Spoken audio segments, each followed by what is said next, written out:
to the farmers, Mr. Michael Murphy and Mr. Con Hurley, and to welcome you all.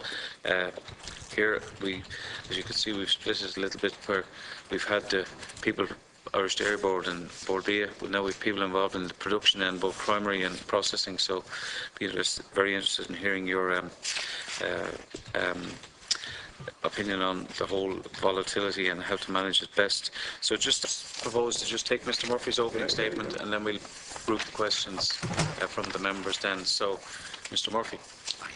Chairman, Deputy Senator, great honour to be here today. Thanks very much. I'm a dairy farmer in Ireland, but also in the States and New Zealand and a little bit in Chile. And Con Hurley was dairy editor of the Farmers Journal for 31 years. And so we'd like to talk today, Chairman, about specific difficulties for dairy farmers in 2015, but also put it within the context of measures, ongoing measures as well, because we think it all fits. And if you look what's at the milk price, and if you look what's at the milk price 2005 to 2015, the blue line will say that indicates just the level of volatility. And if you look at 2009, that 22.6 coming off the highs of the previous 2 years. 2015. Again, we'll say that milk price way down, coming off the highs again of the previous 2 years. And this is likely to be repeated every 3, 4, 5, 6. We don't know exactly, but it's going to be a continuing pattern. And we'll say that, just want to draw attention, we'll say that what we call the grass poor route. And we'll say that, Northern Ireland, when quotas effectively went in 95, they actually bought a heap of stuff onto the farm, and we'll say that they racked up their costs, we'll say that, and they moved away from grass. So their costs now would be going from 30 to 35 cents a litre. They will be in deep, deep trouble this year. And we're probably advocating, if you like, we'll say that the need to go the grass-rich route, it's about 75% of the diet, 70-75. As grass would say. And the relevance of this is, we'll say, that actually takes a lot of skill on the parts of, we'll say, of farmers, and I'll come to that, we'll say, that where farmers are going to, if you like, get the help to enhance their skills in those areas. Now, specific difficulties for dairy farmers in 2015, as Martin referred to, super levy, perhaps 100 million, milk price drop, 27 cents, maybe a 35% drop, we don't know exactly. Growing debt to fuel expansion, and tax bills next November from, topping up, we'll say, on a very good 2014.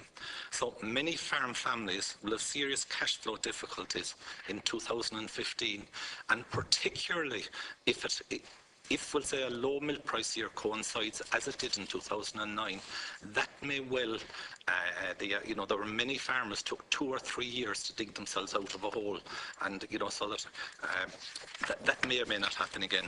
So actions of the Irish state government, state bodies, and whatever, it could consider to alleviate these cash flow problems. Well, lobbying in Europe, as has been mentioned, so I leave that to ICOS and IFA, ICMSA to address those, we'll say that. And banks need to be considerably more flexible, and I'll give you two particular examples. And the TAGISC funding, I would say, needs to be maintained and possibly increased in terms of upskilling existing farmers, and equally in terms of adequately training young farmers coming in. Many people are very happy with the state of training, but I'm actually going to question that quite strongly. And the US Farm Bill scope for Ireland, and I'm probably asking the question, in the light of volatility, which periodically we're going to get hit by very low milk price years, have we the necessary risk management tools in place? And the US has actually wheeled in some risk management tools, we'll say that part of it was referred to by Martin, but one. So, in terms of, in history, sometimes it's useful to look backwards at as a possible predictor of the future. And I was reading Des O'Malley's book, we'll say that, over the Christmas, and he was disappointed with the Irish response to EU membership, but I'd actually contend that the facts don't support that statement. If we look on the 64 to 74, Irish milk production actually jumped by 59%, and 74 to 84, it jumped another 76%. And in that 20 years, Irish milk production has almost trebled, went from 100 to 280, and with hugely enhanced knowledge and leading edge world best research at Moore Park, I actually think we'll say that if we follow sensible policies, we can do at least as well over the next 20 years. So looking forward, 20 to 2020, the plus 50%, I actually don't think that's a problem. I think that's very close to being a done deal. But we'll say, unless policies are sensible, I think we'll say at that stage, a little bit like New Zealand is, you know, the 25, 28% of their farms run into problems. I think unless we're sensible, we may actually run into the same type situation. So I think I'd probably raise the question as we'll say that, do we put some sensible policies in place to ensure, we'll say that, to me the real challenge is 2025 doubling, 2035 trebling, and really it's a question of, will we have a superb dairy industry going forward? We will have a very good dairy industry, but I think we could potentially have a superb dairy industry.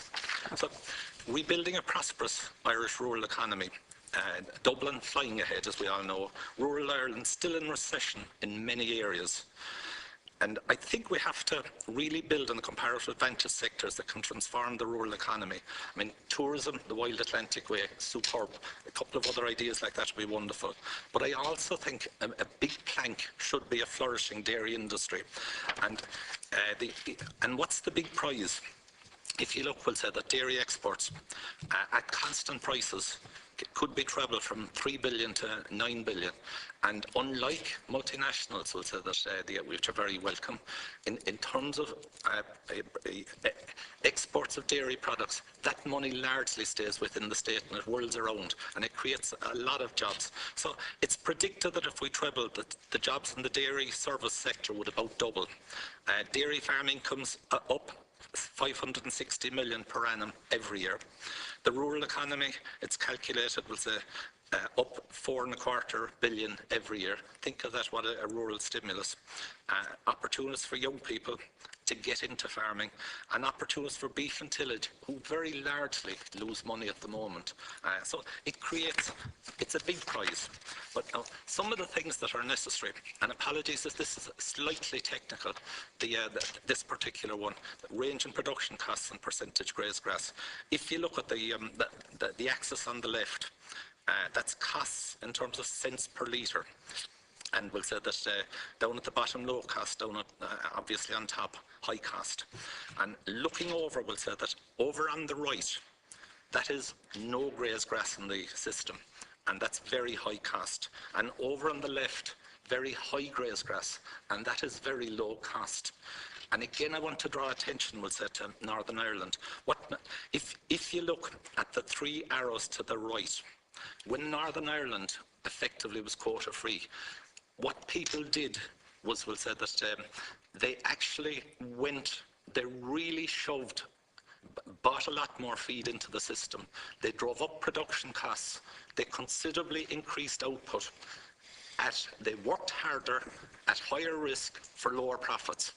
Madness. So one of the key things, we'll say that in the Irish, in our situation, is we'll say that we need, instead of going, we'll say that from 50, 60%, we'll say, which is probably about where the industry is now, instead of going back towards the 50, 40% grazed grass, we actually need to put a lot of effort to ensure that our farmers go left.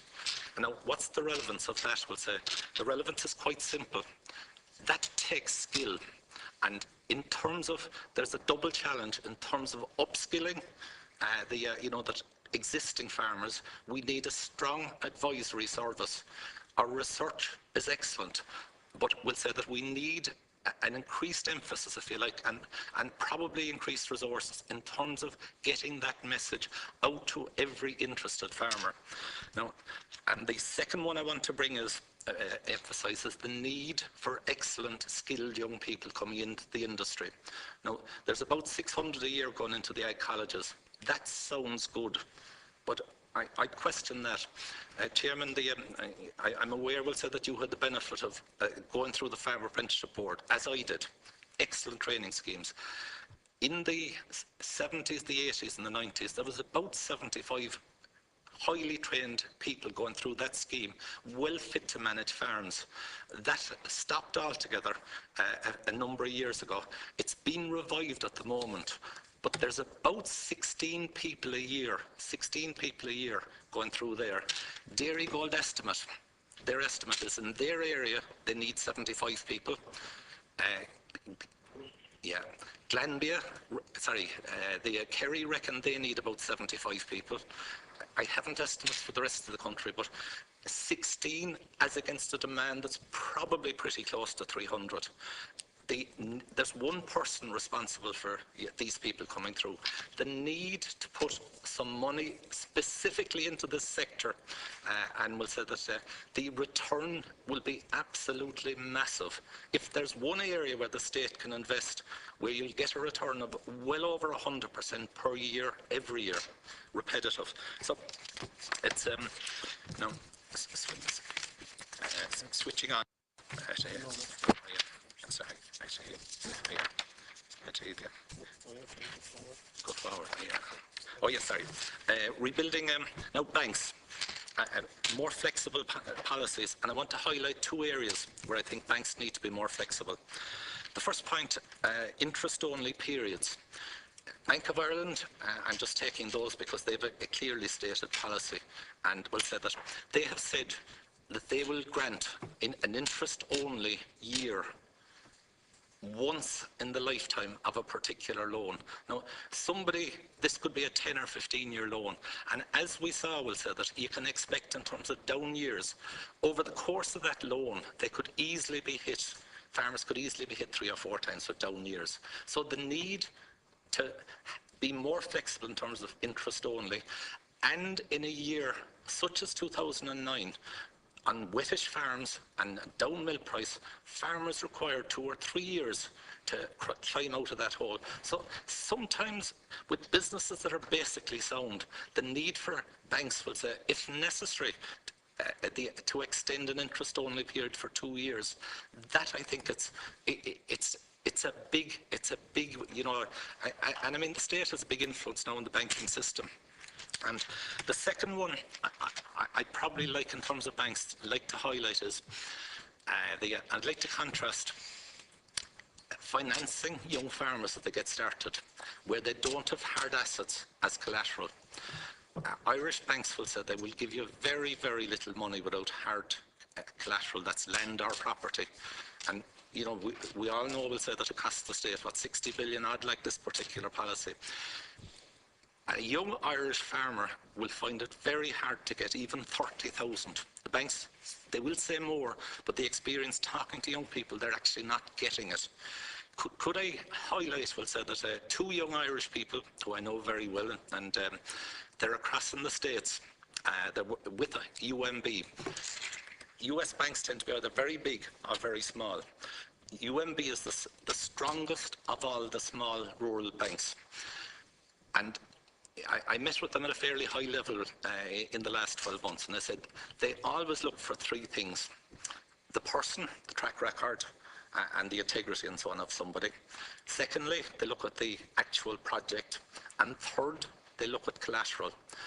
And if 2 of the 3 are very good, they go ahead. Now, Irish banks are not doing that except for tiny sums. And in terms of future development, we're choking off the potential of a lot of very good young people. You know, that we need to move on that. Now, the other one is support introduction of risk management schemes, as in the last the US Farm Bill. And it was mentioned greater covering forward, you know, fixing forward. Well, Glanbia are doing that a bit, and I mean, it should be encouraged, and it should be encouraged more. But probably the one I want to highlight is the US in the last Farm Bill has brought in actually a kind of an insurance policy to insure for margin. Now, it does not put more money into farmers' pockets over the cycle. But we'll say that what it does is, we'll say these awful dips, we'll say that it protects profit margin, and it'll, even in the bad years, it'll give you a certain amount of profit margin.